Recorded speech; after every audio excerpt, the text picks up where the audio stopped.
என் முதற்கண் வணக்கங்கள். நான் பேச எடுத்துக்கொண்ட தலைப்பு காமராஜரின் திட்டமும் தியாகமும்.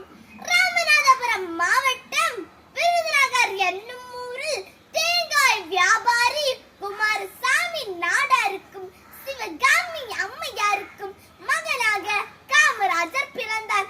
காமராஜர் இந்திய விடுதலை போராட்ட வீரர், உழைப்பார் உயர்ந்தவர், ஏழைகளுக்கு இறங்கியவர், இளையவர் துளைத்தவர், சட்டம் தன் கையில் இருந்த போதும் சட்டை பையை நிரப்பாதவர்.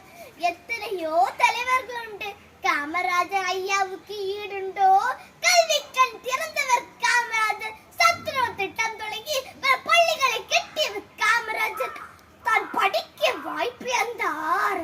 பல கோடி குழந்தைகளை படிக்க வழி செய்தார்.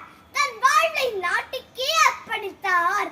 தியாகத்தின் சிகரமாய் உயர்ந்து நின்றார். பள்ளிகள் பல திறந்தார். பசித்த வயிற்றுக்கு உணவளித்தார். அறிவின் விளக்கை ஏற்றி வைத்து தமிழ்நாட்டை முன்னேற்ற பாதையில் வழி நடத்தினார். காமராஜர் அவர்களின் தியாகம் மிகவும் உயர்ந்தது. அவர் திருமணம் செய்து கொள்ளாமல் நாட்டுக்காகவே வாழ்ந்தார். சுதந்திர போராட்டத்தில் கலந்து கொண்டு பலமுறை சிறை சென்றார். அதிகாரத்தில் இருந்தாலும் ஆடம்பரமான வாழ்க்கை வாழவில்லை. எளிமையே அவரது அடையாளமாக இருந்தது. பதவி இருந்தும் பணிவு கொண்டார். புகழ் இருந்தும் பெருமை கொள்ளவில்லை.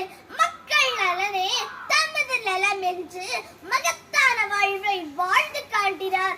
அரசியல் ஆண்டவனே, பல ஆணைகளை கட்டி மாண்டவனே, கல்வி கண் திறந்து வைத்து நீ கண்மூடி போனதென்ன? ஆண்டவை வந்தாலும் உன் போல் ஆள முடியுமா தெரியலையே. மாண்டவனை உன்னை எழுப்பி மீண்டும் மாளச் செல்ல வழி இல்லையே.